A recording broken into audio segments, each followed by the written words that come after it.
I pack my time in and I try and be as efficient as I can. So I actually managed to get to bed between about 11 and then sleep until about 6. And then I'm just up and running. I'm like the Energizer Bunny. But when I stop, I stop. You've been involved in comic books since the early 80s, Right. as both an editor and as a writer. What have been some of the changes that you've seen happen? Which ones do you like in both the characters and business? Which do you think have been good and which ones do you think have been bad? The sheer diversity of material since the 1980s, when the direct market really took hold in the beginning of the bookstore market, has been fabulous. So we have all these amazing works now for younger readers. We have stuff for older readers. We've got comic book, traditional superhero stuff. We resurrected these nice reprints of classic material, even the comic strips. So I think that's been great. The sheer diversity of packaging, price point, availability of the material, digital, print, has been amazing. The downside, I think, is the fact that comics used to be all-inclusive. We all loved comics and would show up at conventions, we'd be together. Now, I'm thinking like the people who are big fans of the Scholastic Graphics imprint, like Randa Telgemeier's material, may not necessarily feel welcome at comic conventions because there may not be guests and programming geared to them. I miss that all-inclusive umbrella that the cons used to be.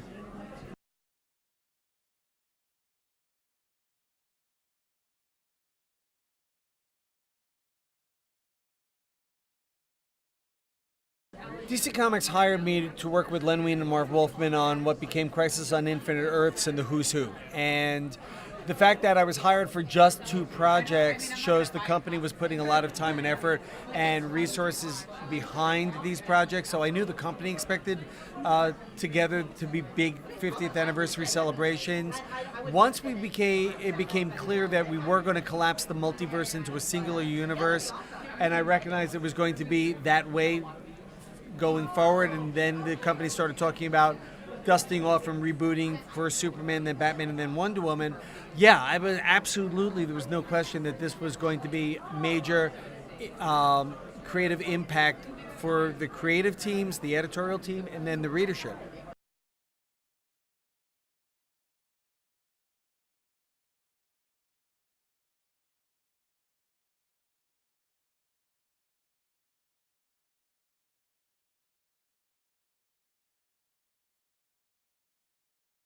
Oh, absolutely. I'm a strong believer in the fact that comics should have a rhythm to them so that you mix in your 1 and 2 and 3 part stories with larger epics. Right now, you're reading trade paperbacks that don't necessarily end because you got to go to the next volume. To me, that's a mistake, because I think if you're paying $16 for a trade paperback of a collection of stories, it should have some form of a satisfying ending, but not always the case.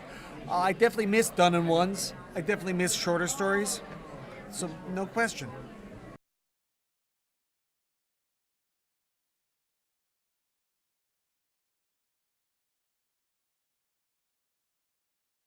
I think some of it is the change in the economics in comics. In the 1980s, both DC and Marvel introduced royalties, and as a result, people were suddenly able to make a big pile of money on a short run of a book, as opposed to the previous days where people lived paycheck to paycheck based on their page rates, and they had to produce a 22-page story every 30 days so that they could pay the rent and take care of their families.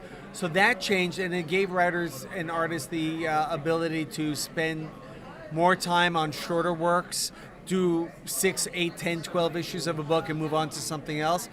I think readers' attention spans have changed. I think editorial fiat has changed. So as a result, they're going, yeah, the storyline's not working, let's change the direction.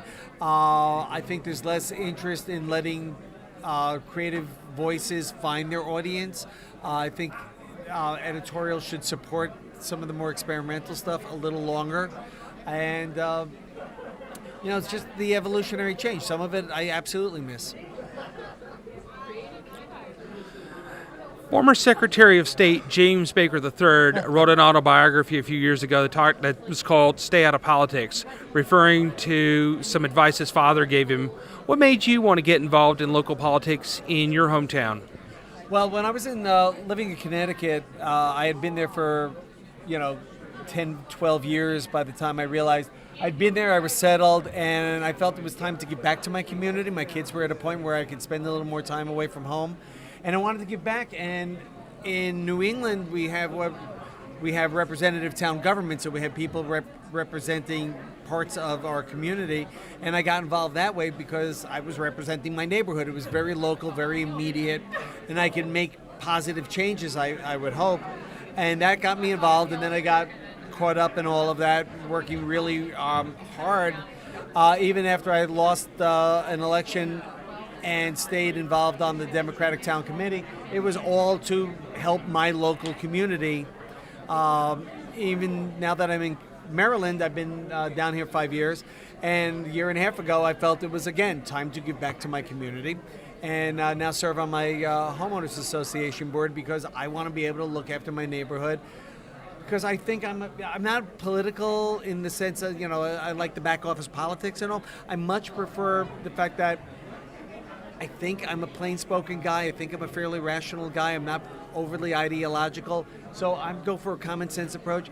If we need to fix something, we should fix it. We shouldn't overspend. We should have reasonable budgets, but also lots of accountability. You've been one of the most prolific writers of Star Trek novels, both as in comics and in novels. What keeps you drawing you back to those characters, and what do you hope for them in the years to come? I think when I first saw Star Trek at the end of the original run on NBC, I thought this was amazing and really interesting stuff. And then when the shows hit reruns in New York, and I got to see all 79 episodes again and again, and I was getting older, I got to pick up on that optimistic theme, the fact that we survived wars, we've survived wars that we don't know are coming, and we've managed to get out into space, and we actually were able to make the universe a better place to live for everybody, all sentient beings. And I like that message, and that really spoke to me. So when I got to work on the Star Trek comic books and then write the novels, it was a chance to, again, give back and play in that universe. It was just an amazing sandbox and continues to be a fascinating one. And my last question is, I have to ask, what was it like working on the Weekly World News, and have you heard anything from Bat Boy lately? Even though it was a 48-page weekly publication, you would think it would have a lot of deadline pressure and stuff to it. And it was a 4-person in-house staff with a freelance editor-in-chief, and we had the time of our lives. It was the easiest day job I think I ever had, and it was such a joy to work with these people and brainstorm and deal with people, some who cast a skeptical eye towards our coverage, others who bought it hook, line, and sinker. Haven't heard from Bat Boy lately. He's been on tour with his musical, and he doesn't write, he doesn't call. But I'm sure sooner or later we'll meet up in a cave and have a conversation.